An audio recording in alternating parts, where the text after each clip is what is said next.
Cinderella Part I. The wife of a rich man fell ill, and when she felt that she was nearing her end, she called her only daughter to her bedside and said, "Dear child, continue devout and good. Then God will always help you, and I will look down upon you from heaven and watch over you." Thereupon she closed her eyes and breathed her last. The maiden went to her mother's grave every day and wept, and she continued to be devout and good. When the winter came, the snow spread a white covering on the grave, and when the sun of spring had unveiled it again, the husband took another wife. The new wife brought home with her 2 daughters, who were fair and beautiful to look upon, but base and black at heart. Then began a sad time for the unfortunate stepchild. "Is this stupid goose to sit with us in the parlor?" they said. "Whoever wants to eat bread must earn it. Go and sit with the kitchen maid." They took away her pretty clothes and made her put on an old gray frock and gave her wooden clogs. "Just look at the proud princess, how well she's dressed." They laughed as they led her to the kitchen.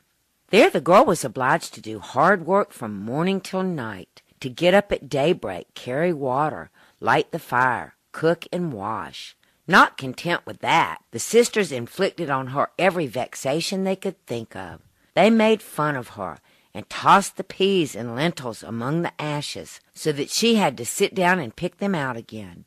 In the evening, when she was worn out with work, she had no bed to go to, but had to lie on the hearth among the cinders. And because, on account of that, she always looked dusty and dirty, they called her Cinderella. It happened one day that the father had a mind to go to the fair, so he asked both his stepdaughters what he should bring home for them. "Fine clothes," said one. "Pearls and jewels," said the other. "But you, Cinderella," said he, "what will you have?" "Father, break off for me the first twig which brushes against your hat on your way home." Well, for his 2 stepdaughters he brought beautiful clothes, pearls, and jewels. And on his way home, as he was riding through a green copse, a hazel twig grazed against him and knocked his hat off.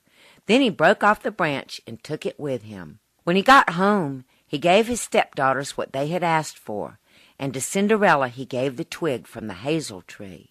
Cinderella thanked him and went to her mother's grave and planted the twig upon it. She wept so much that her tears fell and watered it, and it took root and became a fine tree. Cinderella went to the grave 3 times every day. She wept and prayed there, and every time she went, a little white bird came and perched upon the tree. And when she uttered a wish, the little bird threw down to her what she had wished for. Now it happened that the king proclaimed a festival, which was to last 3 days, and to which all the beautiful maidens in the country were invited, in order that his son might choose a bride. When the 2 stepdaughters heard that they were also to be present, they were in high spirits.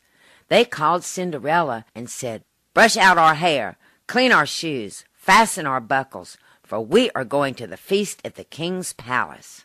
Cinderella obeyed, but wept, for she also would gladly have gone to the ball with them, and she begged her stepmother to give her leave to go. "You, Cinderella," she said, "why, you are covered with dust and dirt. You go to the festival? You have no clothes or shoes, and yet you want to go to the ball." As she went on asking, however, her stepmother said, "Well, I have thrown a dishful of lentils into the cinders.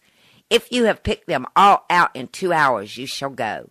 The girl went through the back door into the garden and cried, "Yea, gentle doves, yea, turtle doves, and all ye little birds under heaven, come and help me. The good into a dish to throw, the bad into your crops can go." Then 2 white doves came in by the kitchen window and were followed by the turtle doves, and finally all the little birds under heaven flocked in, chirping, and settled down among the ashes. And the doves gave a nod with their little heads, peck, peck, peck.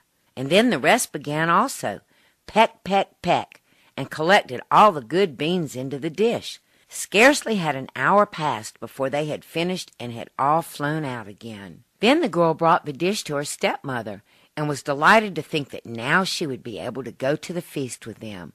But she said, "No, Cinderella, you have no clothes and cannot dance. You will only be laughed at." But when she began to cry, the stepmother said, "If you can pick out 2 whole dishes of lentils from the ashes in an hour, you shall go with us." And she thought, she will never be able to do that. When her stepmother had thrown the dishes of lentils among the ashes, the girl went out through the back door and cried, "Ye gentle doves, ye turtle doves, and all ye little birds under heaven, come and help me. The good into a dish to throw, the bad into your crops can go." Then 2 white doves came in by the kitchen window, and were followed by the turtle doves, and all the other little birds under heaven, and in less than an hour the lentils had been picked up, and they had all flown away. Then the girl carried the dish to her stepmother, and was delighted to think that she would now be able to go to the ball. But she said, "It's not a bit of good. You can't go with us, for you've got no clothes and you can't dance. We should be quite ashamed of you." Thereupon she turned her back upon her, and hurried off with her 2 proud daughters. End Part 1.